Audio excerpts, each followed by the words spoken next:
अकोला जिल्ह्यातील चांदणी येथील सोपीनाथ महाराज यात्रेतील धोकादायक कर्तव्य दाखवणाऱ्या खेळातून 2 अल्पवयीन बालकांची सुटका करण्यात आली। बालकल्याण समिती, पोलीस आणि सामाजिक कार्यकर्त्यांनी संयुक्तपणे ही कारवाई केली।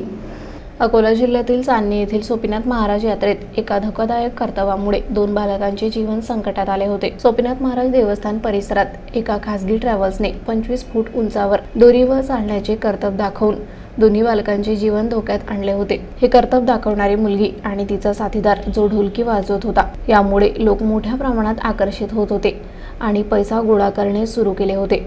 सामाजिक कार्यकर्ता पांडुरंग काठोडे आणि बालकल्याण समितीच्या हस्तक्षेपामुळे या बालकांची तातडीने सुटका करण्यात आली। बालकांना सुखरूप दोरीवरून उतरवून त्यांचे समुपदेशन करण्यात आले आणि त्यांना सुरक्षित ठिकाणी आणण्यात आले। त्यानंतर मुलाच्या आई-वडिलांवर तक्रार नोंदवण्यात आली आणि मुलांना शिक्षणाच्या मार्गावर आणण्यासाठी पालकांवर तडजोड करण्यात आली।